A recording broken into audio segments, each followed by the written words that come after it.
Hey everybody, welcome back to Tim Travels. It's Terry, your host, coming to you from the global corporate headquarters of Prime Inc. Sorry, I'm sitting a little low today. All the air bled off from my seat. So I'm on my lunch break from ACE 2 class, taking that today. Man, you know, I might be old. It might be because I was in the military. It might be because I think it's disrespectful. But I'm in a class of 14 people. 4 of them showed up late.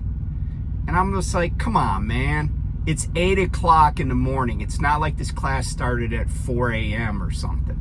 You know, and yeah, it's just disrespectful to the instructor. It's disrespectful to the class.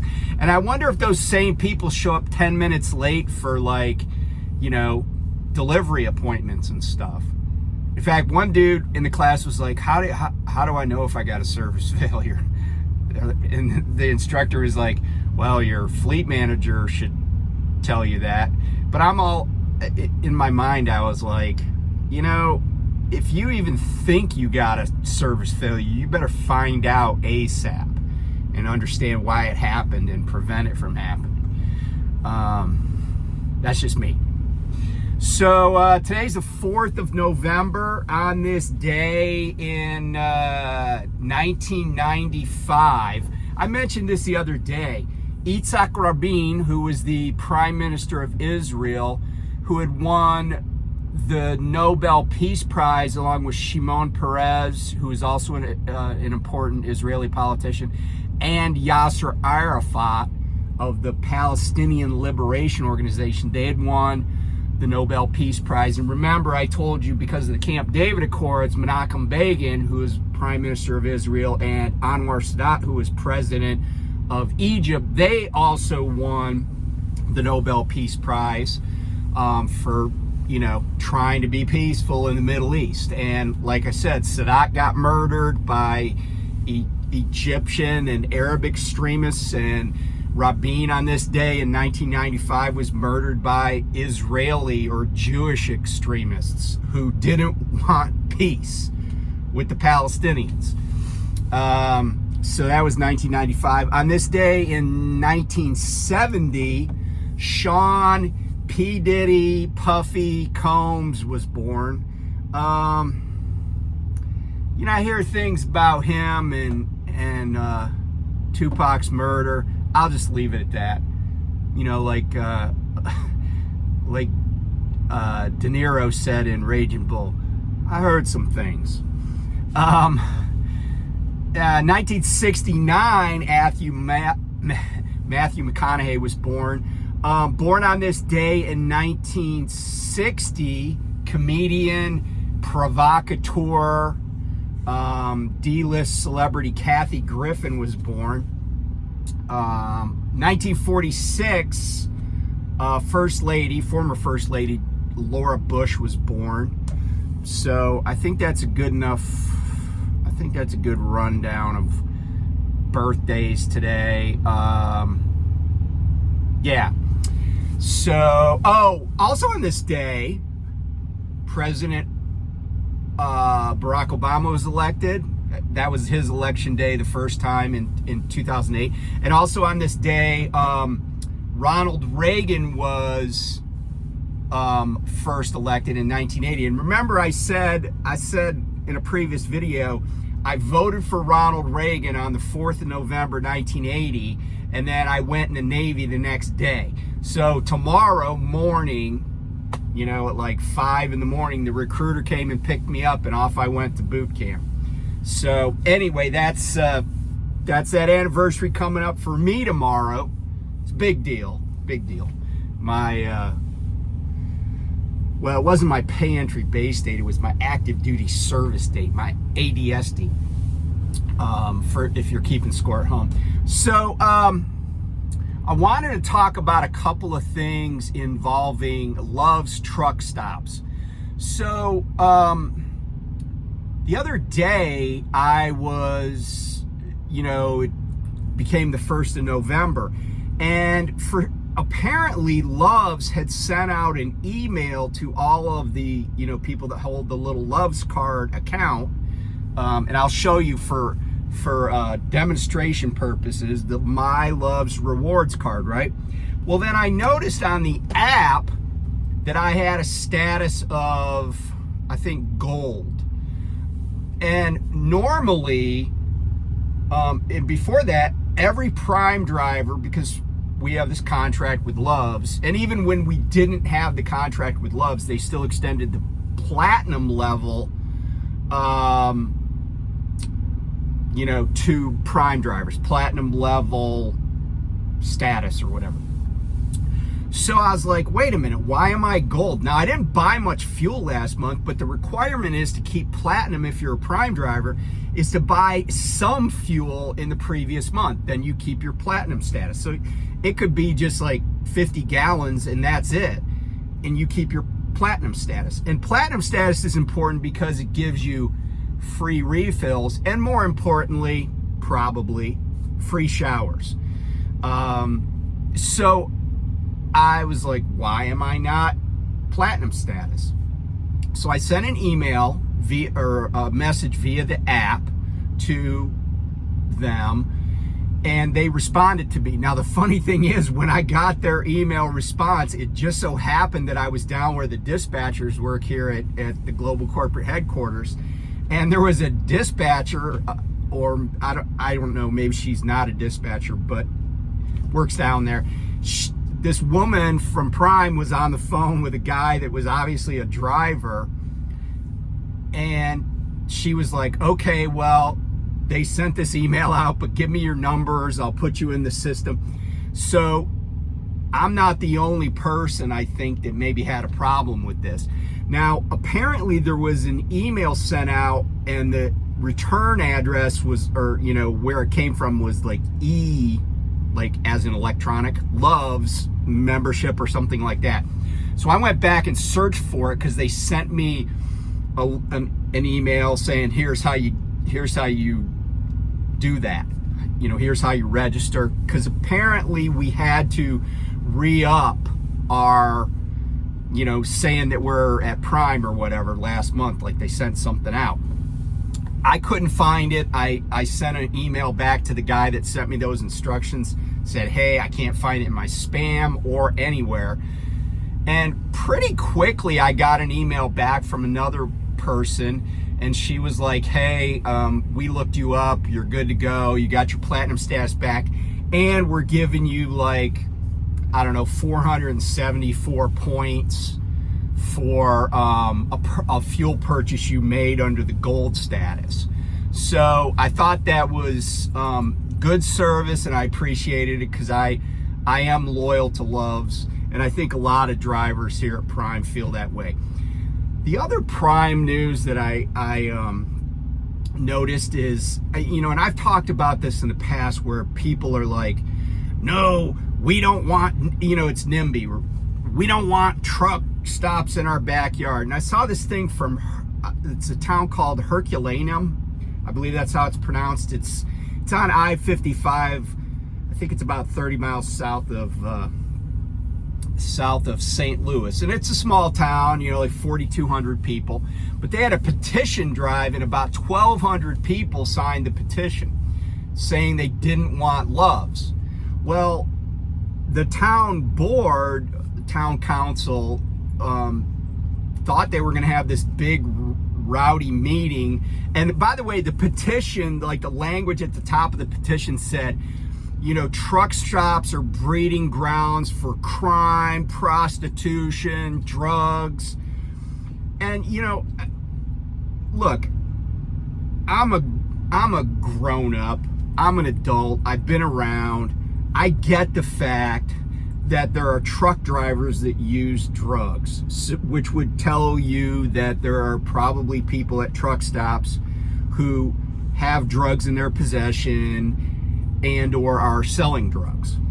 And it could be truck drivers, or it could be other people coming there to do business with truck drivers. And I get that there are prostitutes at some truck stops, but what I also believe is that most of the time, those would be people that live in the local communities around the truck stop and not people that were coming to the town.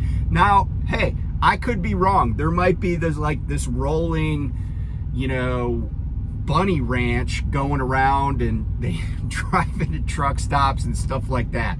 I don't really know that much about it. But I kind of objected to the notion that truck stops are what, are magnets for that.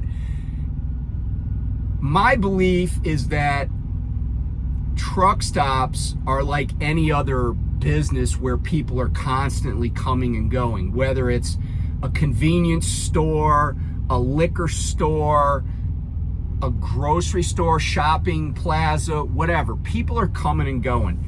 And for all these people in the small towns around America, and I live in a small town, this idea that having a truck stop is suddenly going to create a problem in your community with drugs that was not there before is just totally naive. And, it's like there was a school district in Lorain County, Ohio, a few years ago. They made a big hubbub about the fact that they were canceling their 8th grade trip to Washington, D.C. that they'd been doing annually for years because crime was on the rise in D.C. And I was just curious. So I looked up to see how many people had, OD'd on opioids in their town, in their county over the past year. And of course, it was an astronomical number given the amount of people that were in that county, in Lorain County, Ohio, which is outside of Cleveland. It's like east, kind of southeast. And my thought was, you're worried about people, you're worried about somebody that got murdered in southeast Washington, where pretty much no tourists go anyway, or in northeast in the Trinidad neighborhood, where pretty much no tourists go. It's outside what is called the Federal Enclave.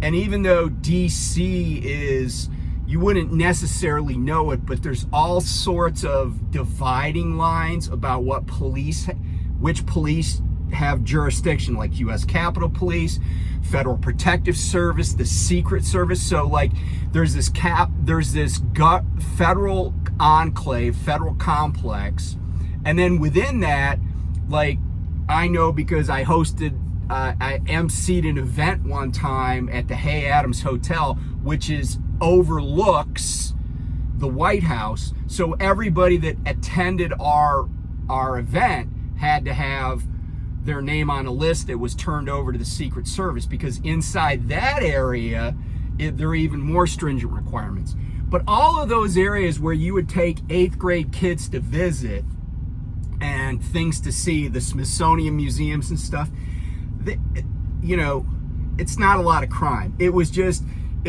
nonsense. It hurt the kids, and it accomplished nothing. And my point was then, hey, the 19-year-old that lives down the street from the 13-year-old, that guy is a way bigger danger to that 13-year-old than any person in Washington, D.C. would be. Even if they're a criminal, even if they're a murderer, they're just not the danger that you think they are. But getting back to Love's, same point. Lots of people that work at Love's, lots of truckers, they're good people, right? They're just trying to make a living. They're not up to anything nefarious. And people that, a lot of times these small towns that oppose truck stops, they don't have a lot of good jobs. And even though I'm not saying I would want to make a career at Love's, I do think there are people that work at Love's that make, for the area they live in, for the skill set they have, they make okay money. And, they provide a service that's vital to our nation's economy. If there weren't any truck stops, there wouldn't be any trucks. And I think sometimes the public is like, oh, truckers are a vital part of our, national economy, but they forget the fact that truck stops are a vital part of that same part of the economy. So luckily the town board, and it was interesting because there was this big petition drive, but apparently they moved this meeting to the like the high school gym, and almost no one showed up. And even some of the people that did show up and spoke in favor of the truck stop. So I'm glad to see that. Love's also announced another truck stop they're building down in, they're doing down in Louisiana. So I'm all about that.